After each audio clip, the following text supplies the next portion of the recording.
Hi, I'm Pat Kelly. Okay, in this problem, we have a little bit of work to do, but they give us this function, and they ask us to find the first four non-zero terms in the Maclaurin series. So, and then also to graph both the function they give us and the result of our polynomial work, and we'll compare on a graphing utility. Okay? They even tell you in the directions, though, in order to come up with that Maclaurin polynomial, use some of the elementary series that you learned in this lesson and multiply or divide. They tell you that in the directions, and you want to see that, though, for your own good. Here, this is obviously cosine of x times the natural log of something. So since we already have series for the cosine of x and also for the natural log of something, we're going to multiply those together. First, though, I do have to tweak my natural log just a little bit because my argument is 1 plus x, and what we know from our list is just x.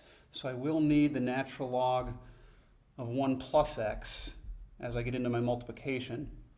And you'll see that that actually works out in our favor in this case, because if I put 1 plus x in wherever I have an x, I'm going to have 1 plus x minus 1 in each of those sets of parentheses, and that'll just simplify to x. So this is going to look nicer for us. This is just going to be minus x squared over 2 plus x cubed over 3 minus dot dot dot plus minus 1 raised to the n minus 1 power times x to the n over n.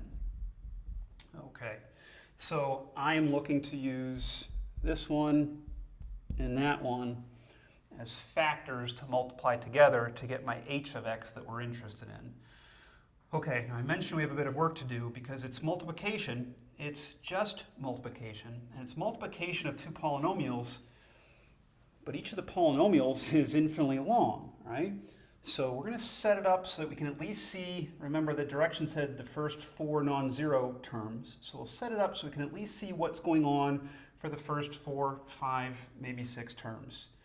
And the way that I'll set up my multiplication of two polynomials is, I'll just go ahead and write the natural log, 1 up top, x minus x squared over 2 plus x cubed over 3 minus x to the 4th over 4 plus x to the 5th over 5 minus x to the 6th over 6. And there's dot, dot, dot. And I was saying that we want to set it up so that we can at least see enough of what's going on that we'll get our answer of the first four non-zero terms. So I'm going to go out to x to the 6th power. It should be enough for me to see what's going on. In one of your own problems, if you try to stop short, or maybe you even try to follow my lead and go to the 6th power and do the work that's required, and you don't see four non-zero terms, just come back out and go further, right? Throw a few more terms on there. I think the 6th power is going to work for us here. All right, now back to the multiplication. I also need this top polynomial, the cosine of x series. And I think the easiest way to keep organized in your multiplication is to line up the powers of x. So the first thing I have is 1, which is a constant. And then I don't have any powers of x to the 1 power. I don't have any terms that have x to the 1 power. First thing I have after the 1 is a minus x squared over 2 factorial, which I'm going to write as 2. In terms of lining things up then, see how my next term is x to the 4th. I'll line that up with my x to the 4th. So I will have a plus x to the 4th over 4 factorial. But as I get into my multiplication, I'm going to want to know what those numbers are. So let's do 4 factorial, which is 24. And then there's not an odd powered of x. So I'm going to go to my 6th power. It alternates minus plus. This is going to be a minus. And the pattern with cosine is x to that 6th power divided by 6 factorial is what I would get here. And 6 factorial is 720 plus dot, dot, dot. This gets back to the conversation I had where go out as far as you need to so that you'll see what's going on. I think we're going to be okay with x to the 6th for this problem. In a different problem, you might have to go farther, maybe you can get away with fewer. Let's see what happens now. Okay, now I'm doing some multiplication, and I said it's just multiplication of polynomials. You have to try to stay organized. So the multiplication of polynomials is that each term, like if I point at this 1, each term from the one polynomial has to multiply by each of the terms from the other polynomial. So this 1 is going to multiply by everything up here. So I will get actually just everything that's up here, right? I'm multiplying by 1.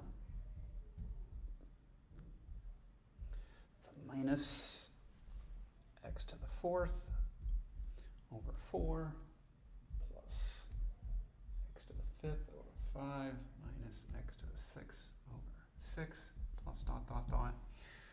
That was just me doing this 1 times everything. Let me move to the next term from the second series here. Minus x squared over 2, and I'm going to multiply by each term up here. You can see that that's going to give me a 3 power, so I'll line it up here. And we're going to have a minus x to the 3 power divided by 2. And now I'm here times this. So minus minus is plus. Oh, this is x to the 4th. I should have said that first, that I am trying to line up with x to the 4th here. All right, so x squared times x squared, x to the 4th, minus minus is plus, over, and even 2 times 2 is going to be 4. I'm still taking this term from the lower series and multiplying by each of the terms. Now I'm going here. That's x to the 5th power. That's going to line up here. Minus times plus is minus. Okay. And then x to the 5th power, and 2 times 3 is 6. Let me go one more. If I do the x squared term here, multiplied by the x to the 4th term there, that does give me an x to the 6th term. Minus times plus is minus. Sorry, actually I was looking at the wrong one. This minus times that minus, this should be a plus. X to the 4th times x squared is going to give me my x to the 6th. And this was 2 times 4, which is 8, plus dot dot dot. Okay, and we're definitely not done yet, but the organization that I'm trying to keep in line with is now I'm just going to add downward and we're going to get our like terms, okay? But here's another wrinkle in the problem, is I did the 1 times in the second term, x squared over 2 times. Do I need to keep going? Do I need to grab the next term and go up here and multiply?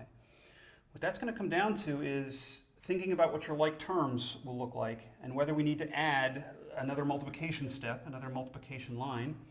So when I say to think about what your like terms are going to look like, this x to the 4th, if I proceed with it, is going to multiply by this x and give me an x to the 5th, which is going to line up right there.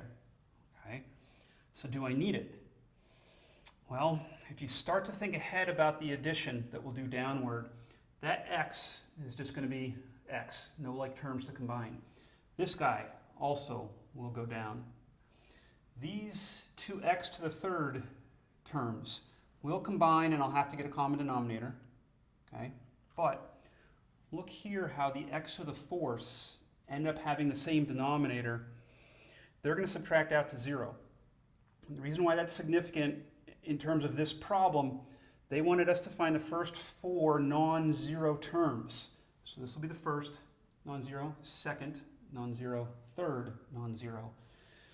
This guy's going to be 0, so we need to go one more term, which means I do need to address the whole x to the 5th business, which means I do need to look at x to the 4th here being multiplied by the x here in order to get to the x to the 5th.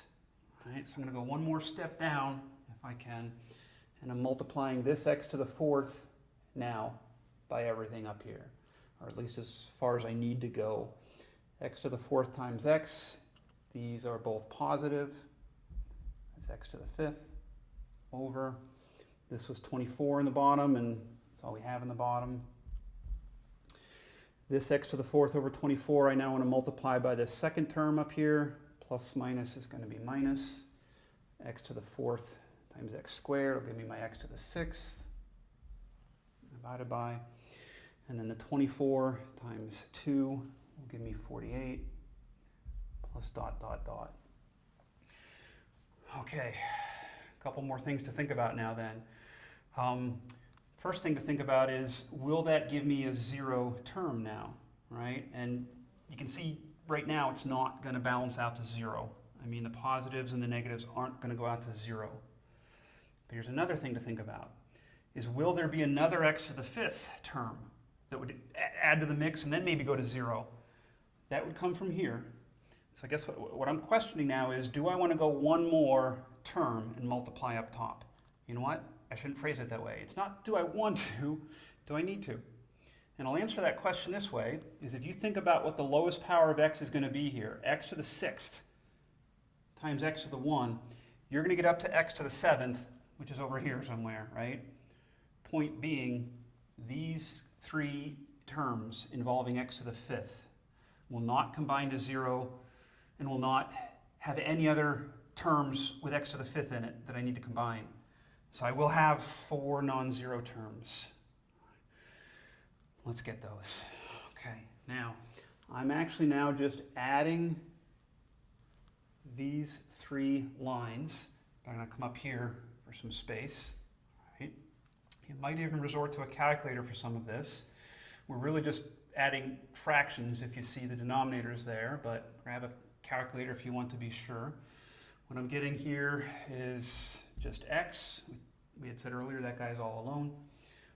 Minus x squared over 2. That guy is all alone. Now my x to the 3 powers, this one's divided by 3, this one's divided by 2, a common denominator of 6.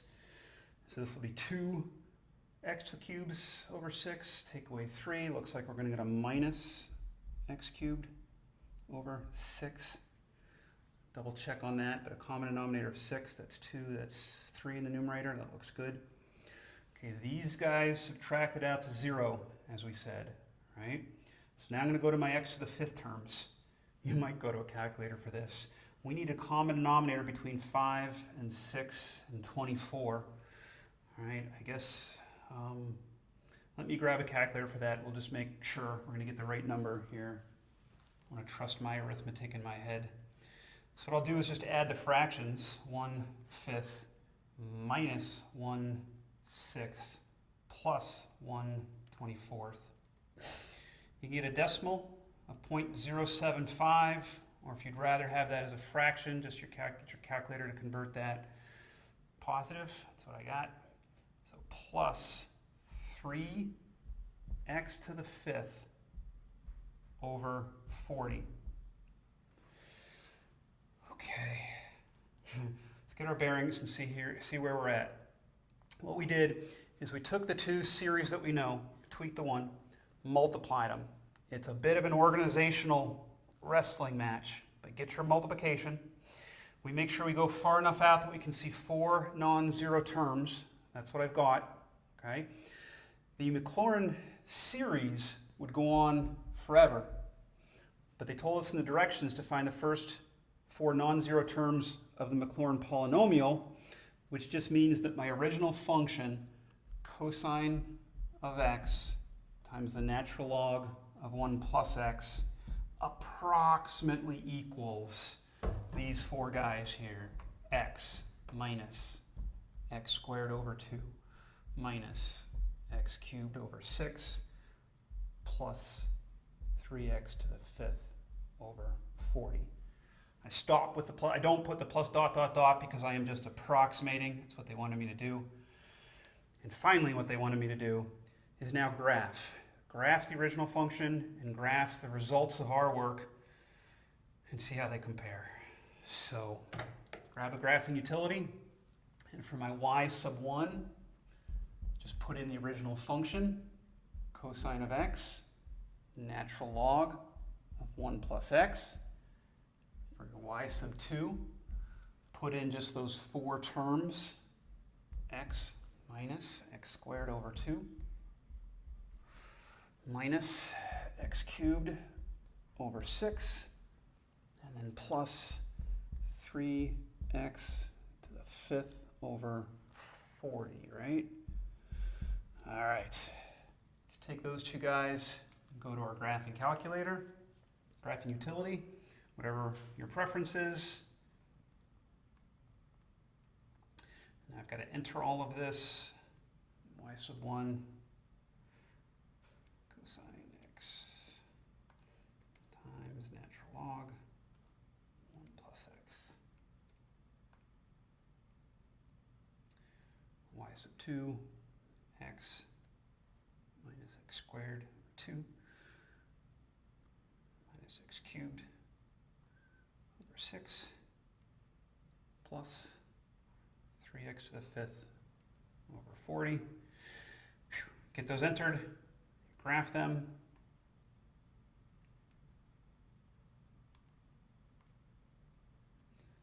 Of course, as your graphing utility is sketching out the graphs, you see the first one, the original function. When you start to see your second one being sketched, it's a thing of beauty. It's right along the first one. That's what's supposed to happen, right? They're so close to each other. But then they veer off from each other the farther you are from 0. All right, a lot of work for that problem, but I feel good that the graphs look so much the same. Thanks, and I hope that helps.